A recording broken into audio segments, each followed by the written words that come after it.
Nasubukan nyo na bang natulog ng Miyerkules, pagdilat mo, Martes? Nasubukan nyo na yan? Tanong ko sa inyo, posible ba yan o hindi? Posible yun eh. Posible yun. Pwede yun. Talaga, ang daming taong ganyan. Tingnan nyo, paliwanag ko sa inyo. Natulog ka ng Miyerkules, pagdilat mo, teka muna, ito yung kahapon ah.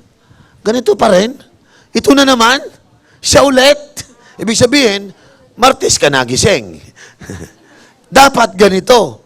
Pagtulog mo, pagdilat mo, wow, iba na to ah. Bago na. Yun, tawag nun, nagising ka ng isang may bagong umaga. Amen? Sino sa inyo gumising ng kahapon? Biro mo, saan ka gumising kahapon? Bakit? Eh, yung buhay mo is just the continuation of the kahapon. But I believe God has a plan for your life na hindi mo ituloy yung buhay mo nung kahapon. That's why God is inviting you to His party. Because God is willing, listen to this, God is willing to have reconciliation with you. Amen? God is willing to redeem you, and God is willing to count you as a child of God. Why? Because in God, there is hope and there is future. Tama po ba? Sino sa inyo willing magkaroon ng good hope sa future niya? Di ba? Now, can you do it without God? What do you think? Ha? Huwag kayo maniwala, sabi ng isang lalaki sa'yo, I love you. Sabi mo, I love you din. Ano kaya future ko dito? Di ba?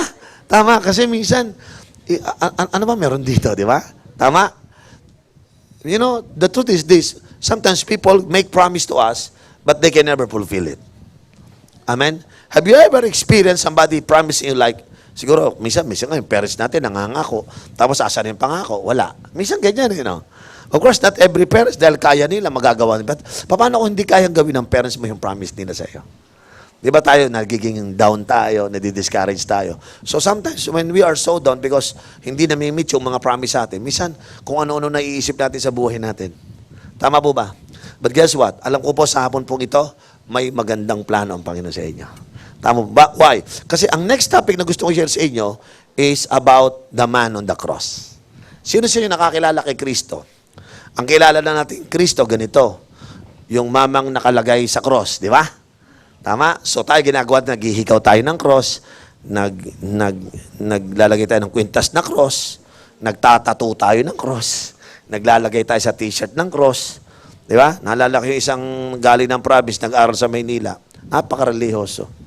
Talagang naman pagdating dito, may t-shirt niya, may cross, mga ganun ba? Malagi may dala sa bag niya, may cross, sa kwarto niya, naglagay ng cross. Sumakay kami ng jeep eh. Pagdayo namin sa City Hall, gumanon eh. Sabi ko, ano yan? Hindi, pastor, paggalang sa simbahan. Sabi ko, pare, hindi simbahan yan, City Hall yan eh. Masyadong religious, di ba? Because many people, akala nila, ang cross ay symbol ng religion, di ba? Tama? Alam nyo ba, si Jesus Christ, hindi ho nagpunta rito para magbigay ng religion. That's why I don't promote religion eh. Si Christ nagpunta sa mundong ito to promote relationship with God. Do you believe that? Because the reason Jesus Christ died on the cross para hindi po magtayo ng religion. Contrary yan sa iniisip ng ibang tao na kaya sila sumasama sa isang religion kasi yun ang intention ng Diyos. No. Religion is never an intention with God. Why? Kasi ganito eh. Ano pinagkaiba ng intention sa attention? May pinagkaiba? Alam niyo po, mga religious people, they always wanted to get the attention of God. Laging ganon. Magpapapako sila, magpaparusa sila, pasasakta nila. Kasi tawag doon, getting the attention of God. Pero ang true disciple is not looking for God's attention. A true disciple is looking for God's intention. What is the intention of God? You see, when Jesus Christ on that cross, meron siyang intention doon. Tama po ba? Meron siyang divine intention why Jesus died on the cross. Most of the people, when they look at the cross, immediately they think about their religion. No. When you look at the cross, merong intention si Lord sa cross. Are you listening to that? Now listen, most of the people, they don't benefit out of the cross because they thought cross is the symbol of religion. May bigyan naman sa bakit ang maraming tao ngayon Bagamat we said we are Christian, pero nasa tanagala tayo ng bondage ng kasalanan, ng kahirapan. You know why? Because we don't know how to apply the blood of Jesus Christ to our situation. Bigyan ko ng example. Kadaming tao na naghihirap ngayon, sabi nga ang poverty, hindi yan status Poverty is a spirit. Alam nyo ba yan? Poverty is a spirit. Hindi ito hindi ito status. Alam mo, mahirap kami. Alam nyo ba, maraming tao may pera, pero mahirap. Kasi sa isip yun Spirit yun. Are you listening? Tignan nyo yung mga mahirap. Gusto lagi, libre. May bayad? Ayoko, may bayad. May bayad, ayoko, libre lang. Diba? Kaya, gusto lagi, libre. Di ba? Yung mga noipi, pag pumunta, may kape. Libre kape, inom ng kape. Yung mga kapeng nakalagay doon, mga 3-in-1, bubulsa pa yon. Pero may pera naman yon. Kasi nga, may espiritu pa, Poverty. Parang mauubusan. Pumunta sa party, may kainan. Pwede naman kumuha ng konti-konti, bumalik na lang. Alam mo gagawin? Isang sako, ilalagay na kagad. Wala, di ba? Why? Espiritu pa, Poverty. Tapos hindi naman mauubos. Itatapon lang. Ano tawag doon? Spirit of poverty. Why? Kasi nga, bibili ka nun, wala kang pera, pero may pera naman. Ano gagawin? Makunat. Espiritu pa, Poverty. Ang tawag ko dyan, kuripotologist. Sino sa inyo katabi nyo kuripot? Okay, now, naniniwala ba kayo na merong benefits ang cross? Now, tingnan nyo na sandali. Gusto kong i-share ito sa inyo. Who is Christ? Tingnan natin yung incomparable Christ na sinasabi sa 2 Corinthians chapter 8, verse 9. Tingnan nyo itong Christ na ito, sabi niya, for you know the grace of our Lord Jesus Christ, that though He was rich, tingnan nyo yet for your sake He became what? He became poor so that you through His poverty might become what? O tingnan nyo yan, ang benefits ng cross ay i-bless tayo. Okay, tingnan nyo ako. Yung lolo ng lolo mo, mahirap. Yung lolo mo, mahirap. Yung tatay mo, mahirap. Pagdating sa'yo, sabi niya ako, continuation. Sagwa, di ba? Dapat ganito. Lolo ng lolo ko, mahirap. Lolo ko, mahirap. Tatay ko, mahirap. Pagdating sa'yo, manggap na ako kay Lord Kaya ako, I become rich because in Christ, poverty, I become rich. Kasi yun ang nakalagay sa Bible I want to take the benefit of the cross in my life. Are you listening? That's why wala kayong dapat ikatakot sa hapong ito na ano kaya ang future ko. Alam nyo, suggestion ko sa inyo, baka hindi ako makatapos, ano kaya mangyari sa future ko? Lahat ang takot aabutin Paano tatay ko? Sana ko, wag muna mamatay muna tatay ko. Pag namatay ako, tapos ang pag-aaral ko, di ba? Man, I tell you, if you have faith in Christ, no matter what happened on your family, God will take care of you. Because God is the one who died for you, not anyone. It's only Christ. That's why, right now, wag niyong kakalimutan, yung Christ on the cross is the God who is incomparable. You know, pag sumama kayo sa religion, hihingan kayo ng pera. Sila yayaman, yung mga religion. Ikaw namumulubi ka. But you know what? When you join Christ, ikaw ang pinabless ni Lord. Amen po ba? God don't need your money, but God want to bless you. Amen? Tingnan niyo pa yung pangalawa. Ang sabi po dito, itong incomparable Christ na ito, huwag niyo siya nang tingnan si Kristo, isa lang suffering man. But I tell you, this man who suffered for us is the God Himself. Basahin natin. Who, being in the very nature God, did not consider equality with God something to be grasped, but made Himself what? Nothing. Taking the very nature of a servant, being made in what? Human likeness. The incomparable Christ, listen, He is the God Himself who come into human form so that He could touch us. Amen? One day, magkasama kami ni Odi. Nandun kami sa playground. And then, may nakita akong palaka. Yung palaka, nakita ko yung palaka. Sabi ng anak kong, bata pa si Odi Sabi ng anak ko, Dad, frog. You like the frog? Kunin ko para sa'yo. Sabi niya, Dad, I like that frog. So, kaya lang, tumalon doon sa may hole, pumasok. Pagpasok niya doon sa loob ng hole ng frog, sabi ni Odi sa akin, Dad, nasa loob Sabi ko, kunin natin. Alam niyo po, nung pinapasok ko po yung kamay ko, tinitingnan ko yung prag, takot na takot siya. Sabi sa akin ng anak ko, Dad, kawawa naman, di na makakalabas yan. Tinignan namin, so hindi ko kinuha, tinignan namin yung prag, gusto niya lumabas, hindi siya makalabas. Magtatago kami noon, sinisilip namin. Lumalabas siya, gusto niya lumabas. So sabi sa akin ng anak ko, Dad, i-save mo siya. Tulungan mo, hindi na makakalabas siya, mamamatay siya dyan. Sabi ko, kukunin. Dad, bilis, baka mamatay. Yung anak ko nagmamadali. Sabi ko, bata pa si Odie, maliit pa eh. Dad, baka mamatay siya, kawawa, madilim doon. Baka may mga ano sa loob, baka mamatay, kawawa. Do ako naman, nagmamadali. Alam nyo, tuwing kukunin ko doon sa butas na yon, may ugat ng pupunta sa ilalim. Takot na takot. Guess what? My intention is to save him, right? Right? My intention is to save him. So I was trying to save him, but he was scared of me. And he thought I was killing him. And I begin to think about like God. You don't know how Jesus suffered on that cross. And we thought that's just something like that. But the truth is, He was trying to save us. Pero takot tayo pag lumalapit si Lord. No? Oy, sama ka kay Lord. Ha? Let's go to God's party. Ha? That was just simply trying to save you. Naintindihan niyo ako? Sino sa inyo nung ini-invite sa God's party? Ha?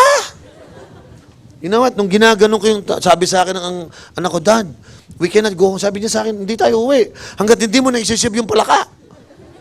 Sabi ko, huwag mo kong gawing savior ng frog. So alam mo, hindi ko makuha talaga siya. But yung anak ko gusto, ayaw mo na siya, taris tayo. No. Ayaw niya pumayag. Ayaw pumayag ni Odie.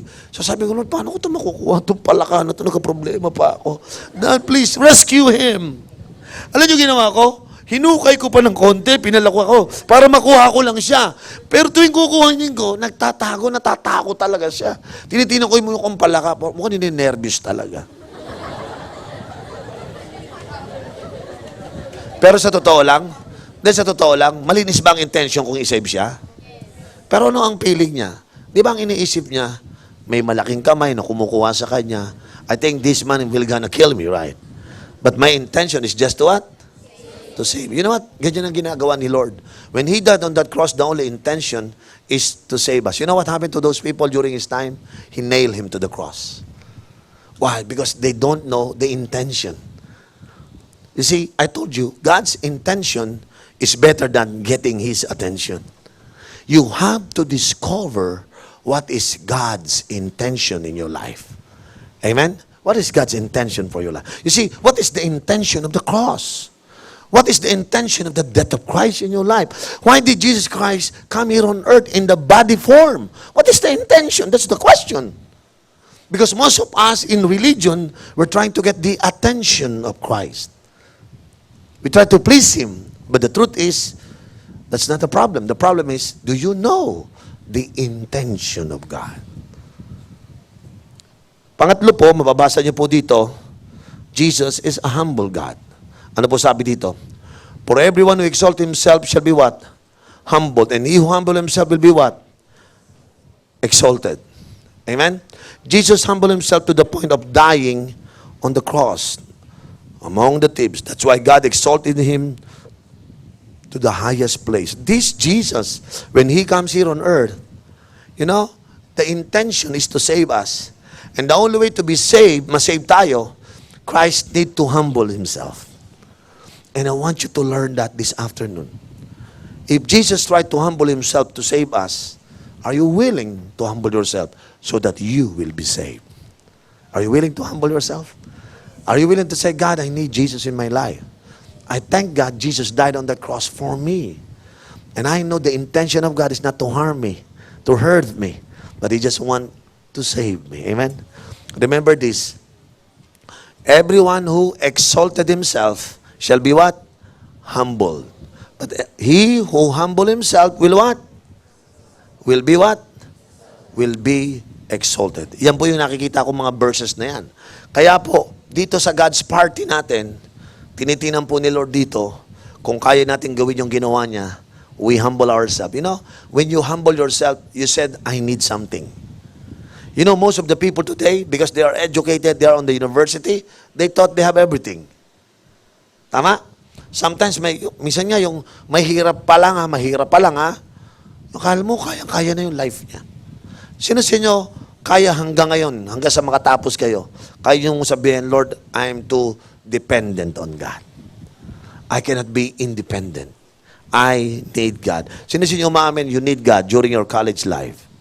I personally need God. Even at my age at this moment, still, I need God. Kung paano nag-humble si Lord, we need to humble ourselves. Remember this, hindi mangyayari yung God's intention sa life mo if you don't humble yourself. Remember that. The intention of God is to save you, but if you are not humble, then the intention will never happen in your life. Now, look at number 4. Punta natin. Jesus is the Word that made flesh. Tingnan niyo po doon. The Word became flesh and made His what? Dwelling among us. Now, what is the meaning of this word? Sabi ng Bible, itong Christ na ito, yung intention niya, noon pa, pinaprophesy na yan. Noon pa, even in the beginning, the Bible is declared that there will be a day that this Messiah will come. Have you heard about it? We call it prophecy. Say the word, prophecy. It was prophesied in the past that there will be a coming Savior coming to this world to save us. Guess what? He came. Dumating na po siya. Sino sa inyo naniniwala sa Pasko? December 25. Do you believe that? Kaya nga tayo may Christmas party, di ba? Tama? Pero posible bang nagki-Christmas party pero walang Christ? How many Christmas party ngayon? Tol, inom tayo. Pasko naman eh. You missed the party. Di ba? Akala nila, ang Christmas party is time to play sin. So ano yun? Di ba? Sabi ng isa kong kaibigang may-ari ng hotel, Pastor, maniwala ka. Tuwing Pasko, ay maniwala ka. Yan ang pinakamabentang hotel. Bakit? Maraming namamaskong babae. Pinapamasko ang kanilang sarili sa mga lalaki. Sabi ko, what do you mean? Yeah, ang pinakamabentang hotel na accommodation is during Christmas. Sabi ko, man, people don't understand what is the meaning of Christmas. Now listen, naniniwala ba kayo sa Pasko? Pero naniniwala ba kayo sa second coming? Alam nyo ba ang Christmas is first coming? And the second coming is connected to the first coming. Are you listening? Jesus is the Word that made flesh. Ibig sabihin, He come for the first time and He promised, I will come back. Amen. That's why we know His intention, because we know He's not just born in this world, but He make a promise that He will be coming back.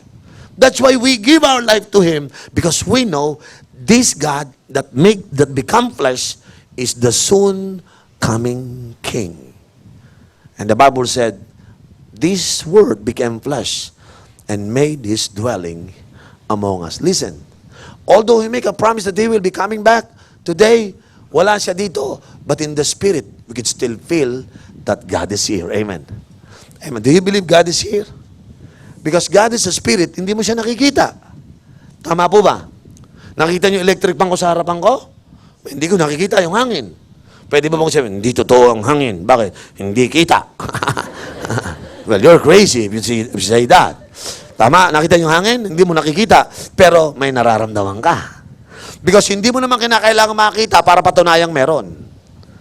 You see, God is an unseen God. You don't need to see Him, but you can feel Him. Amen. This afternoon, I believe God is here, and we can feel Him. Amen. Palakpakan natin si Lord for His presence. Hallelujah. Now, let's begin to look at the power of redemption. Tingnan niyo po yung plano niya. You see, the works of Christ, the redemptive work as well as done on Calvary's cross. And each aspect of the crucifixion teaches us great lesson. Gusto kong unawain nyo kung sino si Jesus. Okay? Para maunawaan ninyo, ano yung mga great lesson na tinuturo dito sa power ng redemption. Tingnan nyo yung bawat simbolo nung crown, nung nails. Bakit meron doon? Okay, isa-isayin natin to. Number 1. Next, ilagay mo kapatid. Sabi dito, the cross. Ang cross po, basahin natin, no?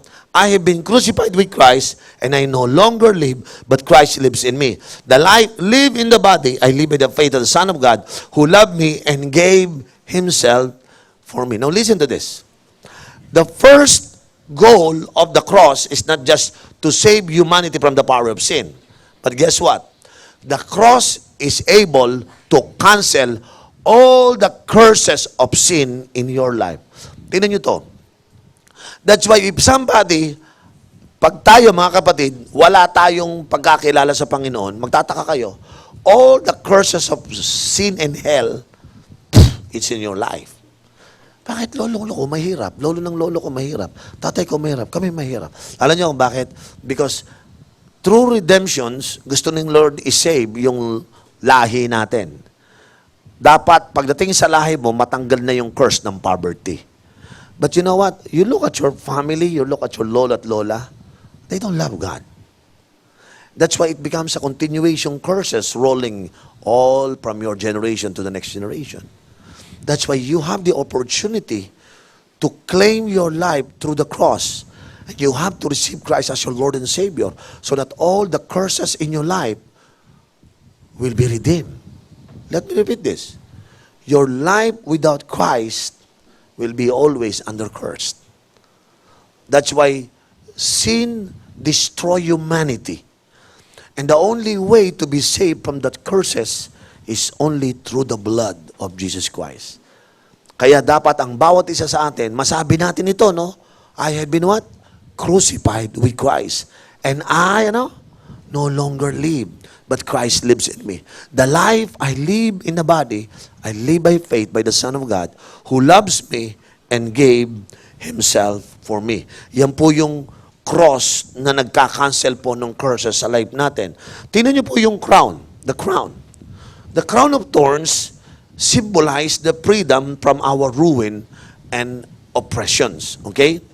Jesus took upon His head the terrible oppression that had whipped, beaten, and oppressed mankind for so long. Alam niyo yung thorn of crowns na narito? No? Galing po yan sa book of Genesis. After Adam and Eve fall from the power of sin, dinisip siya ni Satan, ng snake, sabi ni Lord sa kanila, from now on, the ground will be cursed. The day sinabi ni Lord, the ground will be cursed, pinaalis sila sa paradise. Nung wala na sila sa paradise, lumabas na sila, nakita nila yung mga tumutubong halaman, puro may thorns. Because yung thorns ay symbol ng curse. Thorns are symbol ng curse. Alam niyo nangyari? When Jesus, listen to this, when Jesus put that crown on His head, nung nilagay sa, alam nyo, nilalagay sa ulo niya yung curse. Si Satan kasi medyo bobo ng konti. Bobo yun eh. Wala siyang kalam-alam. Kung ako sa kanya, dapat pinatay niya si Christ nang walang dugo. Ba, sinakal lang, patay, okay na. Walang pumatak na dugo, di ba? Ang bobo, kabobohan niya, pinapatugo niyo yung katawan ni Kristo. So tuwing dumudugo, napapatakan ng dugo, kasi yung blood niya, yun ang sacrifice eh. Sino sininiwala? Si Satan kasi. Si Satan, kabobo-bobo. No? Ang bobo. So nilagay niya yung crown sa ulo ni Christ, wala siyang kalam-alam, yung crown na na-cursed, pag napatakan ng dugo yung crown na iganon niya, mariredeem yung crown. Bobo talaga. So ginanon niya, pinadugo niya pa. So si Christ, akala niya, natatalo niya si Christ. Yan, umiiyak na, dumudugo na, hindi niya alam, si Christ, yun ang plano niya. You see, the foolishness of God becomes the wisdom of God. Yung foolishness ni Lord, naku maniwala, kabubuan natin yun. Akala ni Satan, nakaisa na siya. Hindi niya alam, ginagawa niya lang yung plano sapagkat mas matalino ang Diyos kaysa sa atin. Tama po ba? Now listen, alam niyo ba ibig sabihin ng crown?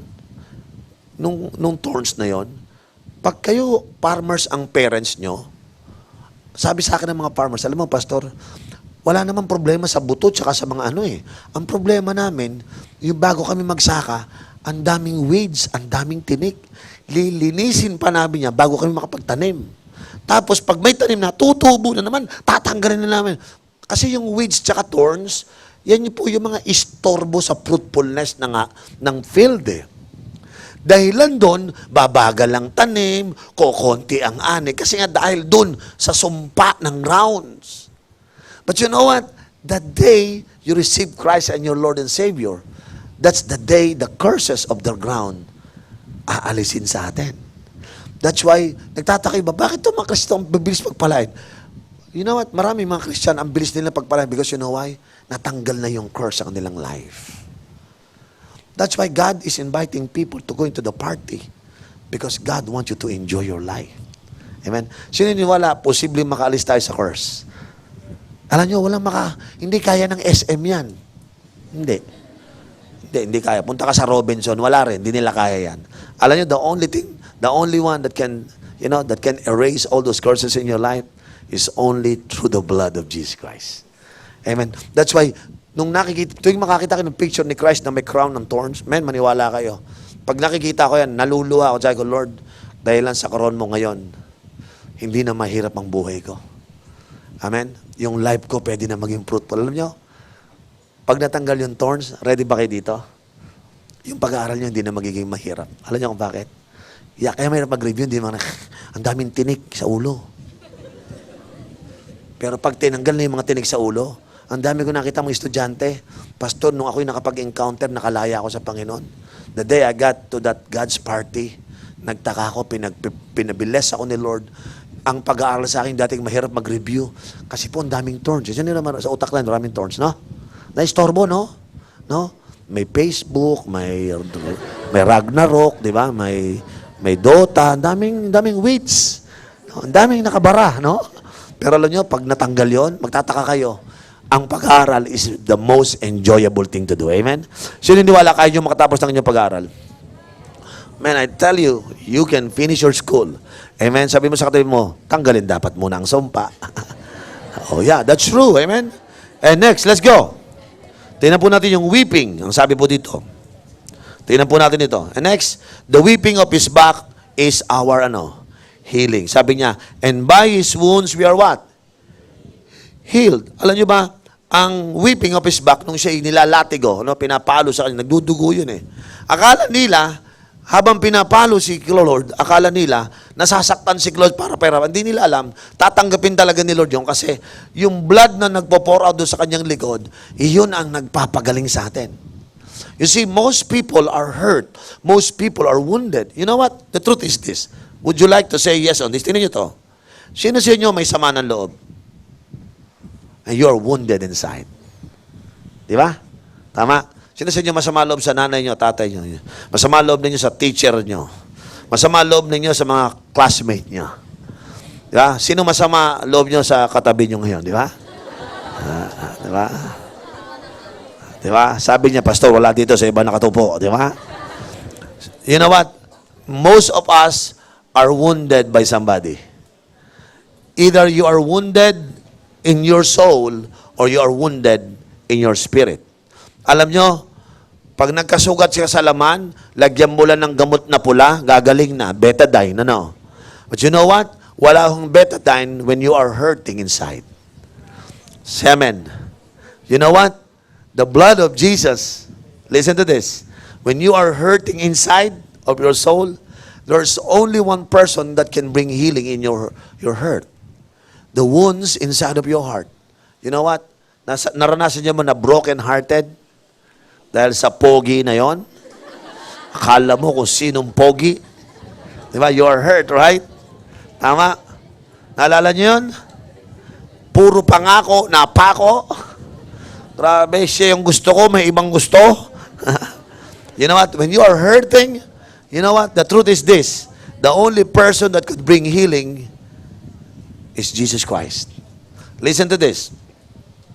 Ang wounds na sinasabi dito, first is your physical wound.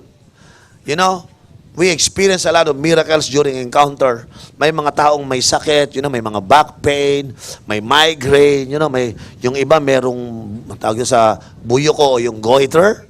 You know, when we begin to claim that through the blood of Jesus, through that blood that is back, we claim healing, we experience miraculous healing in our midst. Grabe, Panginoon, nagpapagaling talaga. In fact, even right now, God can bring healing to your body. Sino po niniwala? Kung meron kayong sakit ganyan, mamaya manalangin tayo. Pag-pray natin, I believe God will bring healing. Kung kaya yung manampalataya at maniwala, na nakalagay sa Bible, by His wound, we are what? Healed. Marami po kami experience dito, na ang doktor, wala na raw pag-asa. Sabi ng doktor, wala nang pag-asa. You know what? But God bring miracles. Because the truth is, Jesus is the healer. Amen po ba? Amen? Sino niwala God can bring healing on your physical body? At hindi lang sa physical, maging sa inyong innermost. And then last, nakita mo ito, yung ating last two, yung nail, sabi po dito, 3 nails po binigay sa kanya. Nail sa kaliwang kamay, nail sa kanang kamay, at nail sa paa. Naalala niyo yun? This nail symbolize our freedom. First, the freedom from guilt. Number 2, he canceled all the accusations and arguments. And number 3, victory over oppression. Tingnan niyo to. How would you like to have, naranasan niyo na po ba na you have a guilt feeling because you have done something so bad and you know if your parents will know this, you really feel bad about it. Tama?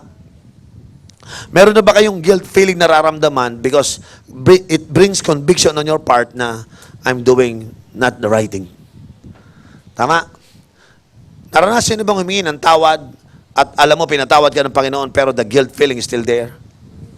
Listen, when Jesus died on that cross, He wants you to be set free. No? Alam nyo, I have talked to a lot of young people like you. Marami silang mga guilt feeling inside of their heart. Alam nyo, nangyari sa kanila, because of those guilt feeling, hindi na sila makarecover. Minsan nakakita ng estudyante, tulala, nakaganon. Nakala nyo nangangarap, hindi ho. Nagigilty-guilty. Guess what? Jesus Christ came here on earth to take away those guilt feeling in your life. Amen? Listen, alam nyo ba, pag may guilt feelings kayo, yung gusto mong gawin, hindi mo magawa. At yung ayaw mong gawin, yun ang ginagawa mo. Because that is guilt feeling. Parang gusto kong gumawa, pero hindi ko magawa. Parang naalala ko yung kanta tuloy, di ba? Di ba? You know what? You know why Satan nailed the hands of Christ? Because he knows the hand of Jesus keep on doing great things for God. Amen. Why he nailed his foot? Alam niyo kung bakit? Because Satan knows, pag hindi yun in-nail yung paa niya, yung feet ni Christ, yung foot ni Christ, will keep on going to the place, those people who need help, and Jesus will help them. That's why when he was nailed on that cross, everything stops there. You know why? Now, yung kamay niya walang matatouch, yung paa niya walang mapupuntahan. You know why? It's the symbol of guilt, accusations, and arguments, and victory over oppression. Hindi niya magawa, na-oppress siya.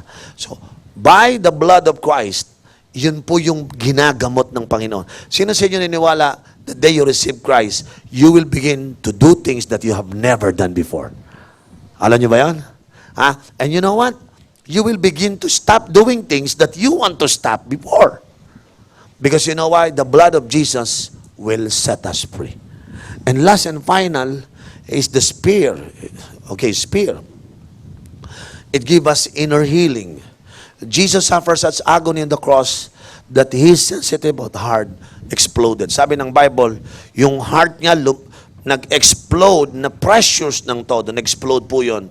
And Jesus telling us today, my son, my daughter, my heart exploded so that you could be healed and your emotion will be restored. Ang tawag po natin dyan, inner healing. Amen? Alam niyo, yung mga doktor, kaya nilang maglagay ng, mag-opera, magtahi ng mga sugat.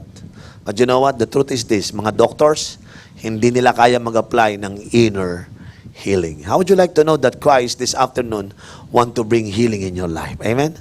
You see, when you go to God's party, hindi lang tayo kumakain ng meal. But you know what? God has been restoring our life. May sasabihin ako sa inyo, alam nyo, dito sa God's party na pinupuntahan natin, maalis yung curse sa life natin, mapapatawad tayo, mapapagaling tayo, and all the curses of our life will be out because of the blood of Jesus. Aren't you glad? I like to go to that kind of party. Amen? Amen? Because I used to go to a party na paglabas ko, parang ang dami-dami ko ulit ginawang kalokohan. The guilt is there, you know, the pain is there, and I know masama nangyari sa buhay ko. But you know what? When you attend God's party, something takes place in your life because God do redemption. That through the cross, the Lord changed your life. Amen? So sa hapon pong ito, sino sa inyo ready na magsabi, Pastor Riel, sa hapon ito, I want to learn the cross in my life. Amen? I want that cross. Sino sa inyo gusto ng cross sa buhay mo? How many naman want the blood of Jesus be applied in your life? Amen? Sino sa inyo gusto ng benefits of the cross? Amen? You see, may benefits when you attend God's party. The first benefits na sinasabi ko po sa inyo is the cross in your life. Amen? I want you to bow your head right now. Lord, salamat sa hapon pong ito that you are here, Lord. And we just want to claim the benefits of the cross. Father God, we know and we believe that this is your plan for us. We claim, Lord, all the benefits of the cross. Lord, restoration and healing, Lord. Curses, Lord God, will be driven away from our life. Panginoon, sa hapon pong ito, maraming salamat sa deliverance na binibigyan mo sa amin. Lord, naniniwala kami lahat ng curses sa ground na nakaka-affect ng aming physical blessing, Lord, ay yung pagagalingin. Lord, any pain, Lord, sa aming inside, Lord, we pray that the blood of Jesus will wash away, Lord, and bring healing over our inner life, Lord. Today, let there be inner healing and restoration in the name of Jesus. Ama, sa hapon ding ito, we thank you, we honor you, and we praise you, Lord, for all the benefits of the cross. I pray this in Jesus' name. Amen.